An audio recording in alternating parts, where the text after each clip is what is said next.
സന്തോഷത്തിന്റെ ഈ ക്രിസ്മസ് ദിനത്തിൽ മുനമ്പങ്കാരെ സംബന്ധിച്ച് വളരെ പ്രതീക്ഷാഭരിതമായ ഒരു വാർത്തയാണ് ഇന്ന് രാവിലെ മാതൃഭൂമി ന്യൂസ് അവരിലേക്ക് എത്തിച്ചത്. വളരെ പ്രധാനപ്പെട്ട ഒരു തീരുമാനം സർക്കാരിന്റെ ഭാഗത്ത് റവന്യൂ അവകാശം പുനഃസ്ഥാപിക്കുന്നതിലുള്ള ആദ്യത്തെ പടി. ക്രിസ്മസ് ദിനത്തിൽ മുനമ്പം നിവാസികൾക്ക് ഒരു ആശ്വാസ വാർത്ത എത്തിയിരിക്കുന്നു. താമസക്കാരിൽ നിന്ന് ഭൂനികുതി വാങ്ങണം എന്ന ആവശ്യം സർക്കാർ ഹൈക്കോടതിയിൽ സത്യവാങ്മൂലമായി അറിയിക്കും. വർഷങ്ങളായി മുനമ്പത്ത് താമസിക്കുന്ന ആളുകളുടെ അവകാശങ്ങൾ സംരക്ഷിക്കപ്പെടണം എന്നാണ് സർക്കാർ കോടതിയിൽ അറിയിക്കുക. മുനമ്പത്ത് നിന്ന് ശ്യാം പ്രസാദ് ഉത്തമനാണ് വിവരങ്ങളുമായി ചെയ്യുന്നത്. ശ്യാം, മുനമ്പങ്കാരുടെ ഏറ്റവും പ്രധാനപ്പെട്ട ആവശ്യമായിരുന്നു അവരുടെ റവന്യൂ അവകാശം അത് സ്ഥാപിച്ചു കിട്ടുക. അതിനുവേണ്ടിയായിരുന്നല്ലോ അവരുടെ സമരം. ഏറ്റവും പ്രധാനപ്പെട്ട ഈ ആവശ്യത്തിൽ അനുകൂലമായ സമീപനം സർക്കാരിന്റെ ഭാഗത്തുനിന്ന് ഉണ്ടാകുമ്പോൾ അവർ എങ്ങനെ ഈ ക്രിസ്മസ് ദിനത്തിൽ പ്രതികരിക്കും? സംഗതികളെ കുറിച്ച് അത്ഭുതപ്പെട്ടു.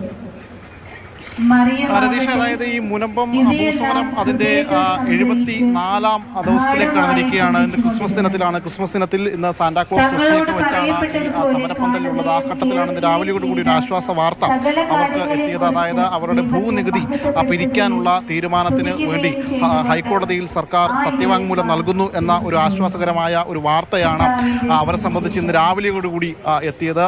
പ്രത്യേകിച്ച് മുനമ്പംകാരെ സംബന്ധിച്ച് കഴിഞ്ഞ 74 ദിവസമായിട്ട് അവരുടെ സമരം ചെയ്യുകയാണ്. ഈ ക്രിസ്മസ് ദിനത്തിൽ ഇത്തരമൊരു വാർത്ത എത്തുമ്പോൾ സ്വാഭാവികമായിട്ടും ഒരു മുനമ്പം ജനതയ്ക്ക് വേണ്ടി സർക്കാർ ഇപ്പോൾ ഹൈക്കോടതിയിലേക്ക് സത്യവാങ്മൂലം നൽകിയിരിക്കുകയാണ്. അതിനെ എങ്ങനെയാണ് കാണുന്നത്? മുനമ്പം ജനതയിൽ നിന്ന് നികുതി വാങ്ങാം എന്നോ മറ്റോ ആണ് സർക്കാർ സത്യവാങ്മൂലം നൽകിയിരിക്കുന്നത്. നികുതി പണവുമായി മുനമ്പം ജനത ഇങ്ങനെ കാത്തുകെട്ടി നിൽക്കുകയല്ലോ. സർക്കാരിലേക്ക് നികുതി പണം വാങ്ങാമെന്ന് പറഞ്ഞാൽ സർക്കാരിന് കാശ് കിട്ടുക. ഇത് തന്നെയാണ് കുറച്ചു നാൾ മുൻപ് നിയമസഭയിൽ പറഞ്ഞത്.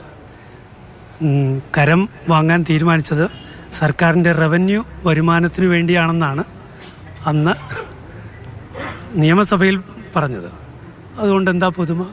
ഈ ജനത്തിൻ്റെ പ്രശ്നം മാറിയോ? ഇവരുടെ റവന്യൂ അറസ്റ്റ് മാറിയോ? ഇവരെല്ലാവരും അറസ്റ്റിലാണ്. തങ്ങൾ ചെയ്യാത്ത കുറ്റത്തിന് റവന്യൂ അറസ്റ്റിലായിരിക്കുന്ന ജനതയാണിത്.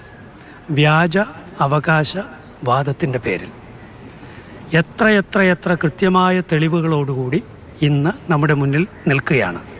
മുനമ്പം ഭൂമി വഖഫ് ഭൂമി അല്ല എന്ന വളരെ കൃത്യമായ തെളിവുകൾ. എന്നിട്ട് എന്തുകൊണ്ടാണ് അവ പരിഗണിക്കാൻ സർക്കാരിന് വൈമുഖ്യമുള്ളത്? അതുകൊണ്ട് കോടതിയിൽ നികുതി വാങ്ങാനായിട്ട് കുഴപ്പമില്ല എന്ന് പറഞ്ഞൊരു സത്യവാങ്മൂലം കൊടുക്കുന്നത് കൊണ്ട് ഈ ജനത്തിൻ്റെ കൂടെയാണ് സർക്കാർ എന്ന് വിശ്വസിക്കാൻ കഴിയുന്നില്ല. ക്ഷമിക്കണം. അതേസമയം നോക്കൂ, സിദ്ദിഖ് സേട്ടു 1950 ഈ ഒരു ഡീഡ് ഫാറൂഖ് കോളേജിന് എഴുതി കൊടുക്കുന്നത്. 1950. 1948 സിദ്ദിഖ് സേട്ടുവിന് തീരാധാരമായി ലഭിച്ച ഭൂമി എന്നാണ് നമുക്ക് രേഖകളിൽ കാണാൻ കഴിയുന്നത്. 1947 അവിടെ ഒരു ഭാഗാധാരവുമുണ്ട്. അതായത് അബ്ദുൾ സത്താർ സേട്ടുവിൻ്റെ പേരക്കിടാവെന്ന് പറയാവുന്ന മൂസ സേട്ടു, ആ മൂസ സേട്ടുവിൻ്റെ ഏക മകൾ ആമിന, വയസ്സ് 6, അപ്പോഴാണ് ബാപ്പ മരിക്കുന്നത്. ഈ മകളുടെ കെയർ ടേക്കറായും ഇയാളുടെ വസ്തുവകളുടെ റിസീവറായും കോടതി നിയോഗിച്ചയാളാണ് സിദ്ദിഖ് സേട്ടു. അപ്പോൾ സിദ്ദിഖ് സേട്ടു 50 ഇത് എഴുതി കൊടുക്കുമ്പോൾ ആമിനയ്ക്ക് എത്ര വയസ്സുണ്ട്? വെറും 10 വയസ്സ്. 10 വയസ്സുള്ള ആമിനയ്ക്ക് വേണ്ട വിഹിതം കിട്ടിയോ? അവൾക്ക് പ്രായമാകുമ്പോൾ 16 വയസ്സാകുമ്പോൾ കോടതി നിയമം അനുസരിച്ച് അവൾക്ക് വിഷയം ഉന്നയിക്കാം. 3 വർഷത്തോളം അതിനുള്ള അവകാശമുണ്ട്. അങ്ങനെയുള്ള നിയമപരമായ അവകാശം അവിടെ നിലനിൽക്കുന്നിടത്തോളം കാലം എങ്ങനെ ഈ ഭൂമി അത് തീരാധാരം കിട്ടിയെന്ന് പറഞ്ഞാൽ തന്നെയും അതെങ്ങനെ വഖഫാക്കാൻ കഴിയും? ഗിഫ്റ്റ് ഡീഡാക്കാം. കാരണം ആ കുട്ടിക്ക് വേണമെങ്കിൽ അത് തിരിച്ചു പിടിക്കാം, കക്ഷിയെടുത്ത് തിരിച്ചു പിടിക്കാം. സെയിൽസ് ഡീഡാക്കാം, അപ്പോഴും അത് തിരിച്ചു പിടിക്കാം. പക്ഷേ വഖഫ് ഡീഡാക്കിയാൽ തിരിച്ചു പിടിക്കാൻ കഴിയുമോ? ഇല്ലല്ലോ. അങ്ങനെയെങ്കിൽ സിദ്ദിഖ് സേട്ടു വക്കീഫ് ആയിരുന്നോ? വഖഫ് ചെയ്യാൻ അവകാശമുള്ള കൃത്യമായ പൊസഷനുള്ള ലാൻഡ് കൊടുക്കാൻ പറ്റിയ ആളായിരുന്നോ സിദ്ദിഖ് സേട്ടു? ഒട്ടുമല്ല എന്ന് വളരെ വ്യക്തമല്ലേ? വേറെ മറ്റു കാര്യങ്ങളൊന്നും അന്വേഷിക്കേണ്ട. മറ്റു ഇഷ്ടംപോലെ തെളിവുകളുണ്ട്. ഞാൻ പറയുന്ന ഒരൊറ്റ കാര്യം മതി. ഈ സ്വാഭാവികമായിട്ടും അടുത്ത ദിവസം കമ്മീഷൻ ഇവിടുത്തെ മുനമ്പം ജനതയെ കാണുകയാണ്. ആ അനുഭാവപൂർവമായ ഒരു തീരുമാനം, അതായത് മുനമ്പം ജനതയ്ക്ക് അനുഭാവപൂർവമായ ഒരു നടപടിയായിരിക്കും കമ്മീഷന്റെ ഭാഗത്തുനിന്നുണ്ടാകുക എന്നും അദ്ദേഹം വ്യക്തമാക്കിയിട്ടുണ്ട്. അദ്ദേഹത്തിന് മുമ്പിൽ അക്കാര്യങ്ങളൊക്കെ ബോധ്യപ്പെടും. ജുഡീഷ്യൽ കമ്മീഷനെ നിയോഗിച്ചിരിക്കുന്നത് എന്തിനു വേണ്ടിയാണ് എന്ന് നമുക്ക് ടേംസ് ഓഫ് റെഫറൻസിൽ നിന്നാണ് മനസ്സിലാവുന്നത്. ടേംസ് ഓഫ് റെഫറൻസിൽ രണ്ട് കാര്യങ്ങളേ ഉള്ളൂ.